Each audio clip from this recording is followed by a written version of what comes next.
Hello everybody. આજે આપણે વિદ્યુત ક્ષેત્રના અગત્યના દાખલાઓ વિશે ચર્ચા કરીશું.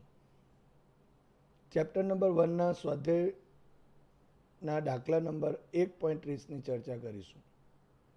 આગળના દાખલાઓમાં આપણે ગૌસના નિયમનો ઉપયોગ કરી ચોક્કસ સમમિતિ ધરાવતા વીજભાર વિતરણના લીધે ઉદ્ભવતા વિદ્યુત ક્ષેત્રની ચર્ચા કરી.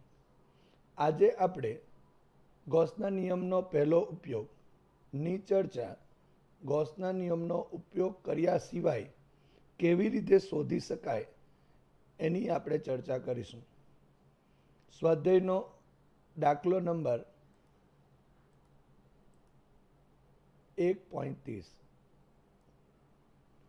ગૌસના નિયમનો ઉપયોગ કર્યા સિવાય વીજભારની સમાન રેખીય ઘનતા લેમ્બડા ધરાવતા લાંબા પાતળા તારને લીધે ઉદ્ભવતા વિદ્યુત ક્ષેત્રનું સૂત્ર મેળવો. તો ચાલો આપણે આ જે વિદ્યુત ક્ષેત્ર કેવી રીતે શોધી શકાય એની ચર્ચા કરીએ. અહીં તમે એક આકૃતિ જોઈ રહ્યા છો. એ આકૃતિમાં અહીં અનંત લંબાઈના એક ધન વીજભાર વિતરિત તારને દર્શાવેલ છે. તમે એક્સ અક્ષ ઉપર આ તારને સંપાત કરેલો છે. અહીં આ વીજભારિત વિતરણ એ ધન એક્સ અક્ષ તરફ અનંત સુધી અને ઋણ એક્સ અક્ષ તરફ અનંત સુધી વિસ્તરેલ છે. ધારો કે અહીં બિંદુ ઓ પાસેથી આપણે વાય જેટલા લંબ અંતરે આવેલા બિંદુ પી પાસે વિદ્યુત ક્ષેત્ર શોધવું છે. તો તે માટે સૌપ્રથમ ઓથી એક્સ જેટલા અંતરે એક નાનો અહીંયા સૂક્ષ્મ ખંડ વિચારીએ. ધારો કે આ જે સૂક્ષ્મ ખંડ છે એને આપણે ડી એક્સ કહીશું. હવે આ જે ડીએક્સ છે એ ડીએક્સના લીધે એટલે કે ડીએક્સ પરના વીજભારને લીધે સ્મોલ આર જેટલા અંતરે આવેલા બિંદુ પી પાસે વિદ્યુત ક્ષેત્ર શોધીએ. અને તે માટે આ જે ડીએક્સ છે એ ડીએક્સ ઉપર કેટલો વીજભાર છે એ સૌપ્રથમ શોધીશું. આપણે જાણીએ છીએ અહીંયા કે સમાન રેખીય વીજભાર ઘનતા અહીંયા લેમ્બડા છે. અને જો એ લેમ્બડા હોય એનો અર્થ એવો થયો કે એકમ લંબાઈ દીઠ વિદ્યુત ભાર એટલે લેમ્બડા જેટલી થશે. માટે અહીં ડીએક્સ લંબાઈ દીઠ જે વિદ્યુત ભાર છે તે કેટલો એટલે કે ડીએક્સ સૂક્ષ્મખંડ પરનો વિદ્યુત ભાર dq is equal to lambda into dx થશે. હવે આ જે નાનો સૂક્ષ્મ ભાગ છે એ સૂક્ષ્મ ભાગ પરનો વીજભાર હવે લેમ્બડા ઇન્ટુ ડીએક્સ થયો. આ લેમ્બડા ઇન્ટુ ડીએક્સ જેટલા વીજભારને લીધે બિંદુ પી પાસે ઉદ્ભવતું વિદ્યુત ક્ષેત્ર એક બિંદુવત વીજભારને લીધે ઉદ્ભવતા વિદ્યુત ક્ષેત્ર જેવું જ હશે. અહીં જે અનંત વિસ્તરિત વીજભારિત તાર જે છે એના ઉપરના આ વીજભારને લીધે અહીં વિદ્યુત ક્ષેત્ર બહારની તરફ ડીઈ જેટલું હશે. કારણ કે અહીંયા જે નાનો સૂક્ષ્મ ખંડ દર્શાવેલો છે માટે એના લીધે મળતું જે પી બિંદુ પાસેનું ક્ષેત્ર છે એ પણ નાનું હશે. માટે આપણે એને ડીઈ સદિશ કહીશું. માટે બિંદુ પી પાસે ઉદ્ભવતું વિદ્યુત ક્ષેત્ર ડીઈ બરાબર k into dq divided by r square. અહીં કે બરાબર 1/4πε0 અને ડીક્યુ એટલે lambda into dx. Lambda into dx લખીએ. અને આ સૂક્ષ્મખંડથી પી સુધીનું અંતર એ આર છે. માટે અહીં આર સ્ક્વેર લખાશે. તમે આકૃતિ પરથી જોઈ શકો છો કે પાયથાગોરસના નિયમ પ્રમાણે અહીં જો કાટકોણ ત્રિકોણ લઈએ તો પાયથાગોરસના નિયમ મુજબ r square is equal to x square plus Y square થશે, માટે r is equal to under root x square plus Y square થશે.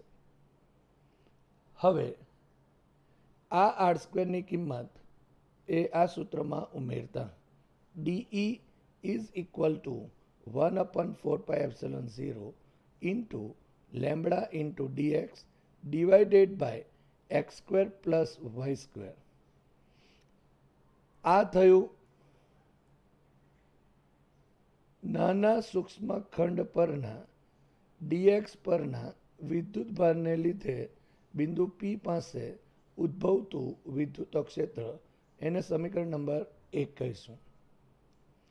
હવે આકૃતિ પરથી તમે જોઈ શકો છો કે અહીં ઓથી આ સૂક્ષ્મખંડનું અંતર એક્સ છે. ઓથી બિંદુ પી એટલે કે આ અનંત વિસ્તરિત ધન વીજભારિત તાર છે ત્યાંથી લંબ અંતરે વાય જેટલા લંબ અંતરે બિંદુ પી આવેલું છે, અને અહીં વિદ્યુત ક્ષેત્ર ડીઈની દિશા આ છે. હવે જો ધારો કે અહીં પી બિંદુ પાસે જો થીટા ખૂણો હોય તો અહીં આ ખૂણો પણ એ થીટા જેટલો થશે. માટે આ ડીઈ સદિશ છે એ ડીઈ સદિશના બે ઘટકો થશે. એક આ દિશામાં એટલે કે વાય અક્ષની દિશામાં, અને એક આ તરફ એટલે કે ઋણ એક્સ અક્ષની દિશામાં થાય. આ જે ઘટક છે એને આપણે ડીઈ વાય ઘટક કહીશું, અને આ જે ઘટક છે એને આપણે ડીઈ એક્સ ઘટક કહીશું. માટે આ ડીઈ સદિશના બે પરસ્પર લંબ ઘટકો D E X is equal to minus D E sine theta અને D E Y is equal to D E cos theta થશે. હવે ઓ બિંદુથી જમણી બાજુ એક્સ અંતરે જે રીતે સૂક્ષ્મખંડ લીધેલ છે એ જ રીતે ઓ બિંદુથી ડાબી બાજુ પણ ડીએક્સ જેટલો સૂક્ષ્મખંડ જો લેવામાં આવે અને એના લીધે એના પરના વીજભારને લીધે સ્મોલ આર જેટલા જ અંતરે બિંદુ પી પાસે વિદ્યુત ક્ષેત્ર શોધીએ તો એ આ રીતે શોધી શકાય. અહીં તમે જોઈ શકો છો કે ઓથી ડાબી બાજુ એક્સ જેટલા અંતરે નાનો સૂક્ષ્મખંડ પરનો વીજભાર પણ ડિક્યુત થશે, અને એના લીધે આર જેટલા અંતરે બિંદુ પી પાસે વિદ્યુત ક્ષેત્રની દિશા આ રીતે આ તરફની થશે. એને પણ ડીઈ જ કહીશું, એ પણ સરખી ડીઈ જેટલી જ હશે. હવે આના પણ બે ઘટક થયા. ધારો કે આ પણ થીટા છે તો અહીંયા પણ થીટા થશે. માટે આ ડીઈના બે ઘટક થયા. એક વાય અક્ષની દિશામાં એ ડીઈ વાય થશે, અને એક્સ અક્ષની દિશામાં એ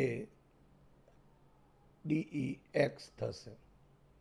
માટે આ ડીઈ વિદ્યુત ક્ષેત્ર છે એના પરસ્પર બે લંબ ઘટકો D E X is equal to D E sine theta અને D E Y is equal to D E cos theta થશે.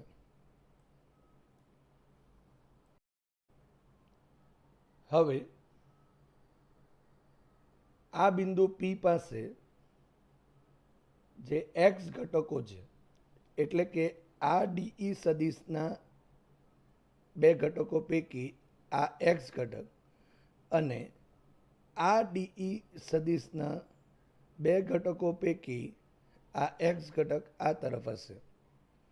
એટલે કે બિંદુ પી પાસે જે એક્સ ઘટકો છે એ સમાન મૂલ્યના અને પરસ્પર વિરુદ્ધ દિશામાં છે, અને તેથી આ બંને ઘટકો એકબીજાની અસરને નાબૂદ કરશે.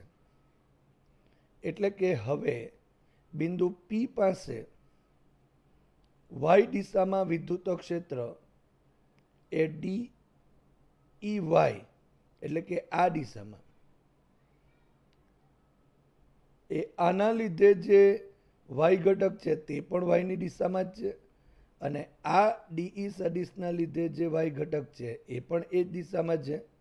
માટે બિંદુ પી પાસે વાય દિશામાં વિદ્યુત ક્ષેત્ર એ D E Y is equal to 2DE cos theta થશે.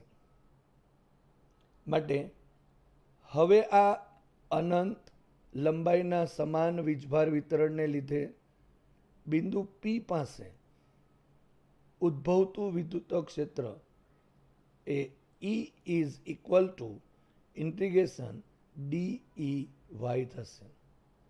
આ ડીઈ વાયની કિંમત અહીંથી ઉમેરતા E is equal to integration 2DE cos theta. So is equal to અહીંયા ઇન્ટિગ્રેશન 2 ઇન્ટુ ડીની કિંમત ઉમેરીએ તો lambda into dx divided by 4 pi epsilon 0 into 1/x² plus y² into આ કોસ થીટા અહીંયા લખીએ. અહીં 2 વડે જો ભાગાકાર કરીએ so E is equal to lambda divided by 2 pi epsilon 0 integration x બરાબર 0 થી x બરાબર infinity. So integration dx divided by x² into y² અને અંશમાં ઇન્ટુ કોસ થીટા, અને આપણે સમીકરણ નંબર 2 કહીશું.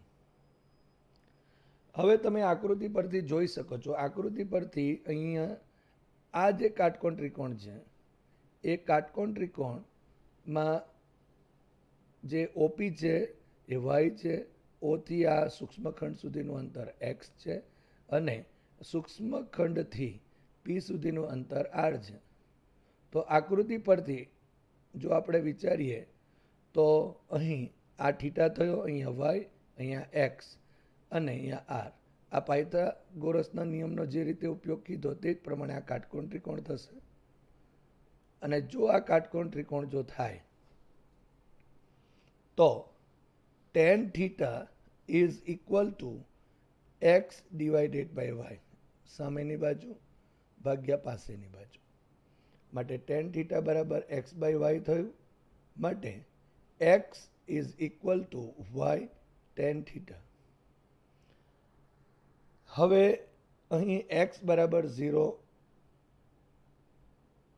આપેલ છે, એને જો થીટામાં જો ફેરવવું હોય તો x બરાબર 0 ત્યારે થીટા બરાબર 0 થશે, અને જો x બરાબર જો ઇન્ફાઇનિટી હોય તો ત્યારે થીટા બરાબર π/2 થશે. હવે x is equal to Y tan theta છે. વિકલન જો લઈએ તો dx is equal to Y ટેનનું વિકલન sec² થીટા અને ઇન્ટુ ડી થીટા થશે. અહીં આપણને એક્સની કિંમત પણ મળી ગઈ છે અને ડીએક્સની કિંમત પણ મળી ગઈ છે. સમીકરણ નંબર જે 2 છે એમાં વિદ્યુત ક્ષેત્ર જે ઈ છે એમાં એક્સ વાળું પણ પદ છે અહીંયા, અને ડીએક્સ વાળું પદ પણ છે. તો આ જે એક્સ છે તે અને ડીએક્સ છે એની કિંમત સમીકરણ નંબર 2 માં મૂકી દઈએ, અને સાથે સાથે જે લિમિટ છે એ થીટા બરાબર 0 ડિગ્રી અને થીટા બરાબર π/2 પણ લખીએ. તો સમીકરણ નંબર 2 પરથી E is equal to lambda divided by 2 pi epsilon 0 integration 0 to π/2.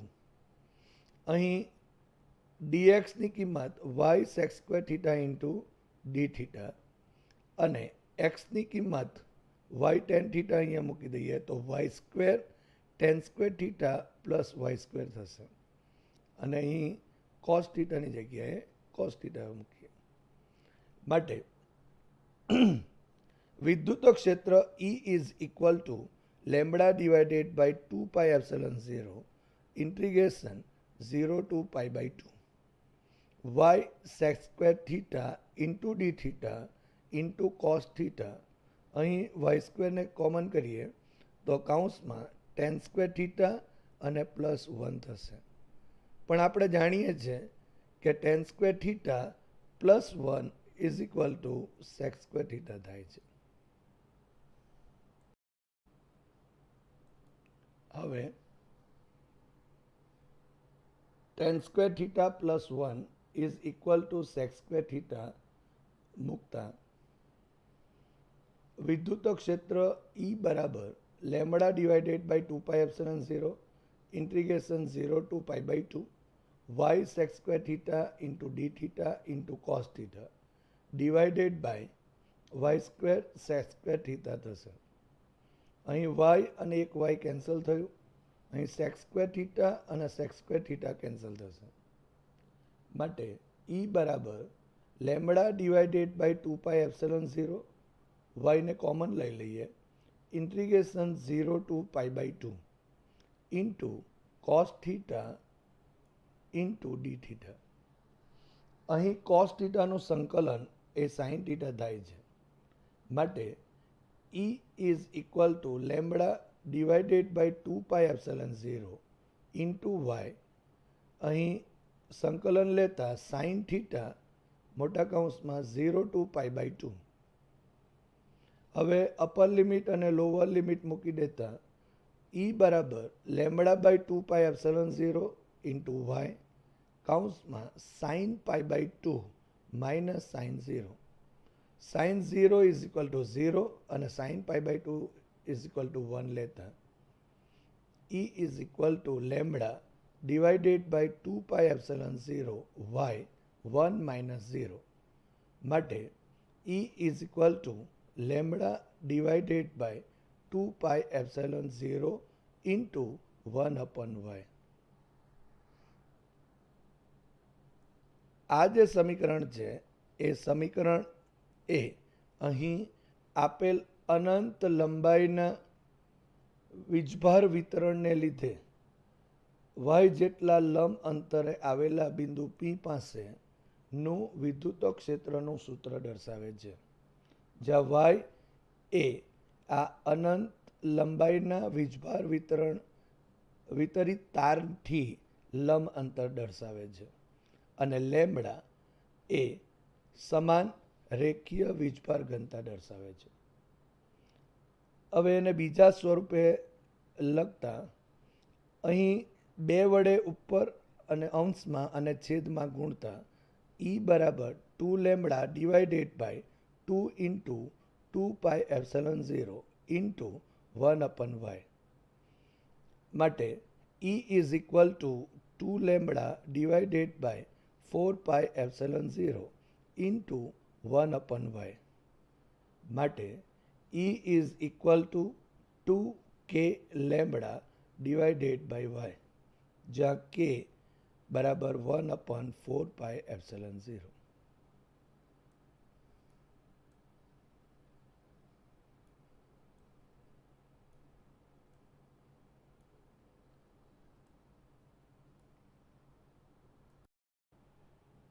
હવે સ્વાધ્યાયના 1.25માં દાખલાની ચર્ચા કરીએ. આ પણ એક અગત્યનો વિદ્યુત ક્ષેત્ર પર આધારિત દાખલો છે.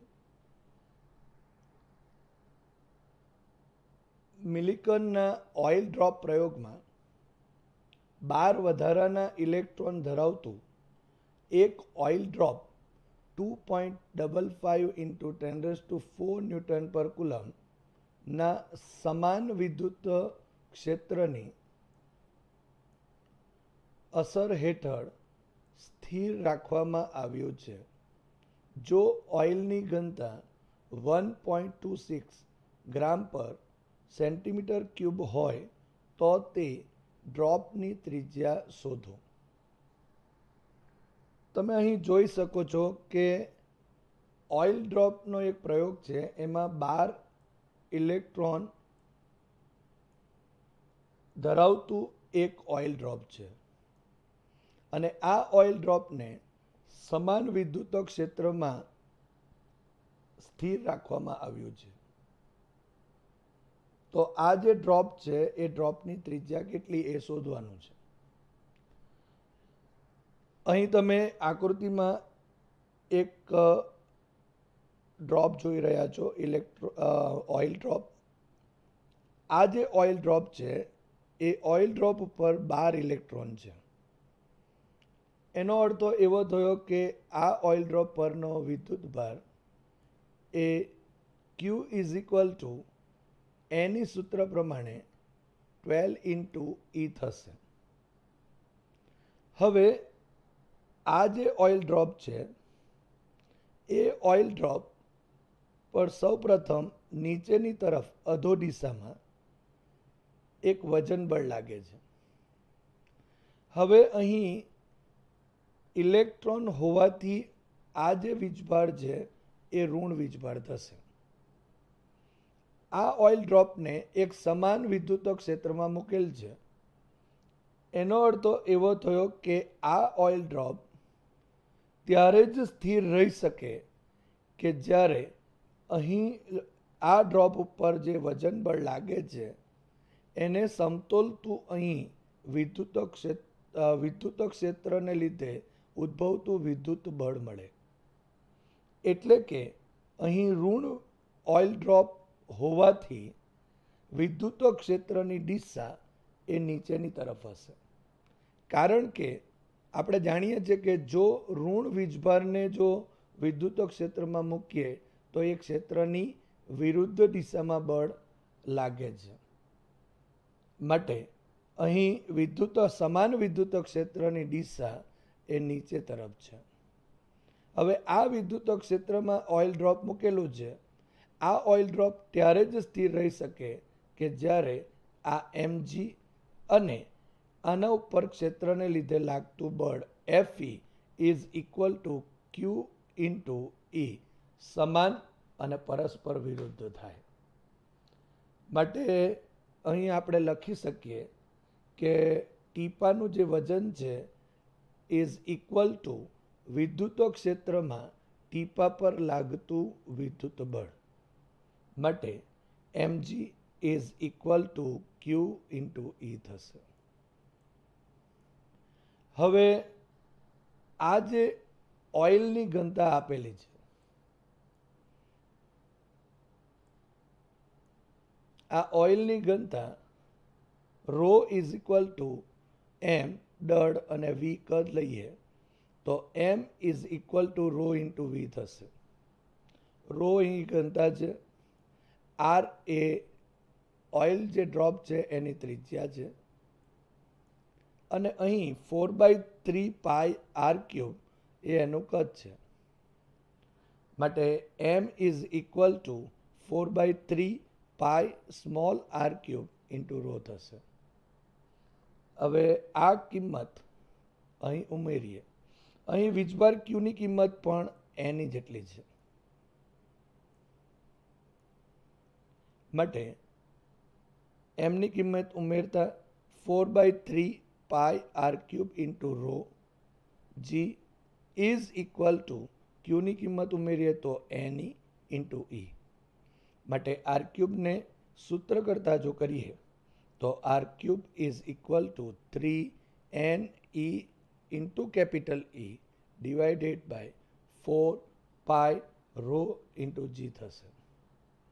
હવે આ બધી કિંમતો ઉમેરીએ તો 3 ઇન્ટુ n એટલે number of electron 12 into E એટલે 1.6 ઇન્ટુ 10⁻⁻19 અને E એટલે 2.25 ઇન્ટુ 10⁻⁴ છેદમાં 4 ઇન્ટુ 3.14 ઇન્ટુ અહીં રો 1.26 ઇન્ટુ 10⁻³ ઇન્ટુ 9.81. અહીં જી બરાબર 9.81 મીટર પર સેકન્ડ સ્ક્વેર આપેલું છે અને ઓઇલની ઘનતા રો બરાબર 1.26 ગ્રામ પર સેન્ટીમીટર ક્યુબ છે, પરંતુ એને MKSમાં ફેરવીએ તો rho is equal to 1.26 into 10⁻³ kilogram per metre cube થશે.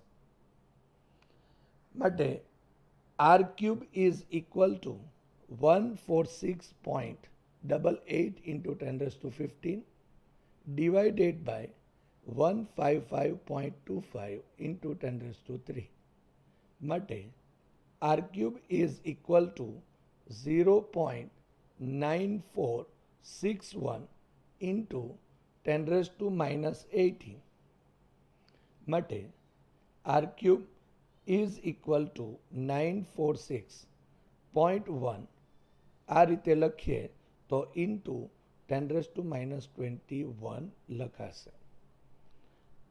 હવે આપણે ડ્રોપની ત્રિજ્યા શોધવાની છે માટે આર ઇઝ ઇક્વલ ટુ અહીં ઘનમૂળ લઈ લઈએ તો 946.1 નું ઘનમૂળ ઇન્ટુ 10 raised to minus 21 નું ઘનમૂળ થશે.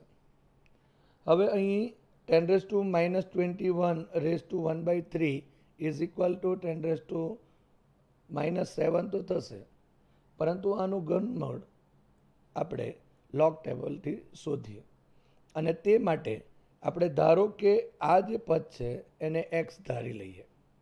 ધારો કે x is equal to 946.1 raised to 1 by 3.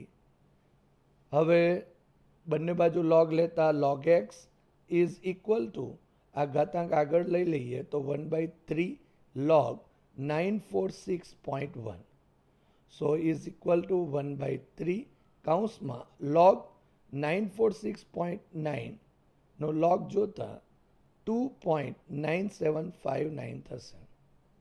માટે log x is equal two અહીં 3 વડે ભાગી દઈએ તો 0.9920 માટે x is equal two antilog of 0.9920. અહીં 0.9920 નો એન્ટીલોગ જોતા x ઇઝ ઇક્વલ ટુ 9.817 મળે છે. હવે આ મળેલી જે કિંમત છે એને અહીં આરમાં ઉમેરીએ તો R is equal to 9.817 into 10 raised to minus 7 metre થશે. એટલે કે અહીં ડ્રોપ જે છે, ઓઇલ ડ્રોપ જે છે એની ત્રિજ્યા R is equal to 9.817 into 10 raised to minus 7 metre જેટલી થશે.